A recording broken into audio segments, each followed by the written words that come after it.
And the fact that you're running 3 or 4 or 5 or a dozen different internets shouldn't matter. Where we see it, where I see it on my desk, this is such a common occurrence actually. I work for an academic network, an NRAN. We have customers, they have customers, a couple of them have customers. We have built our network on the basis of an implicit hierarchy. It has always been thus. And this hierarchy has been based around, I think, the physical infrastructure that has been available.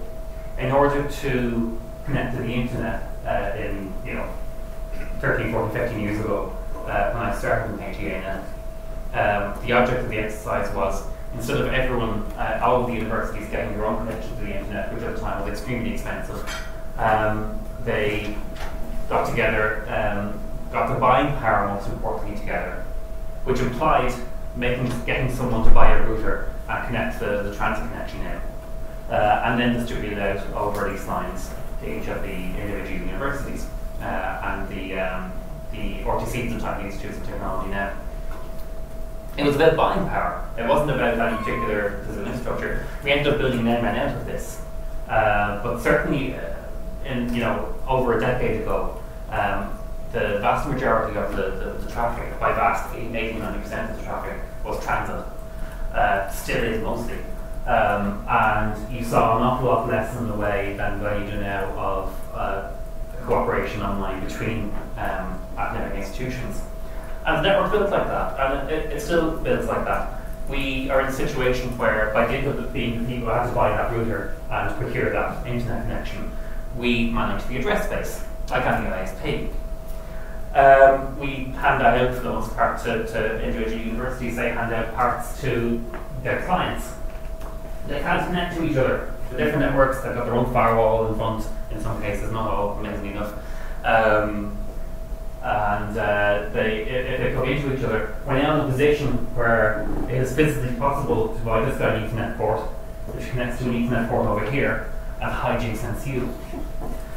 And because we've equipment already in there, we have a layout that's very well entrenched, we have a whole architecture based on this, can't just plug them into each other, what do we do? What we end up having to do, and it's just both expensive and not easy at the moment, is best I can offer. This isn't a perfect solution, but the best I can offer is, okay, they're free.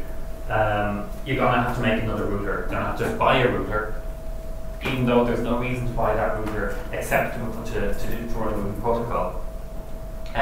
Even though the traffic is already passing perfectly well back and forth, you still don't need a router. Or as we see it now, a router instance provided centrally, over which they have enough autonomy to be able to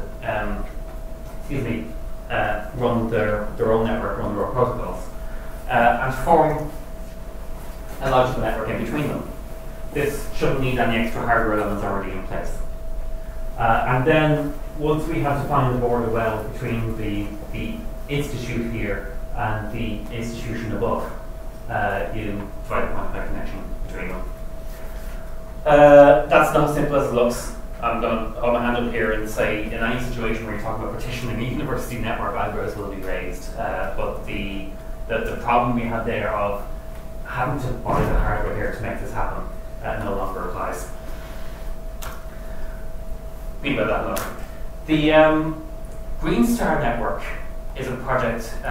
It's just kicked off in Canada, and this is an interesting one. The object of the exercise here, and this is again about the dynamic provisioning your network in order to be able to handle big changes or unusual situations, or perfectly usual predictable situations, is instead of running a network of what must be an absolutely uninterrupted power supply, which must be there 24 hours a day, and we better burn some diesel in a generator in case that goes away, is to be able to run a network where parts of it go dark, where the Earth revolves, sun that's behind the sun for a while, and parts of it just switch off, and other parts must be able to take over in that case. This is one of the tools that we're looking at providing for that eventuality. Still working out how best to use this. We have a bunch of ideas on how this works, but we're quite strongly looking at the idea now that you need to be able to run a network which is able to provide service to the end user in such a way that is still tolerant of the changes in gear. Oh, that's sure, that's just BGP or that's just RSAS. But we also need to be able to adjust the network in between and to provide a network of what hardware is available at that moment. So looking at a bunch of different opportunities there, a bunch of different use cases and areas. The middle one's my favourite because that's my day job, but I think that it's a powerful enough idea that it's going to cover a range of different areas, and simple enough really as well. Quick bit about the money we're looking for. I would be interested to hear if other people have these and how to use it. We've applied for funding under Framework Programme 7 to continue this. Like I said, we already have code which we're going to be releasing in a few months, I think. And the object here now is to extend this further. We've used partners, ourselves and HEAnet are working on this, and 3 users in particular in 3 different countries who are who see a place to use this in 3 different areas. It's the grid guys at home in Dublin who are looking at this in Ireland. We've some interesting use case in the health data network in Denmark, and the University of Essex guys have some work to do with supporting media services in the UK. What we're going to end up out of this is Project Toolset itself. It will be released under a license, probably the Apache license, something quite close to that.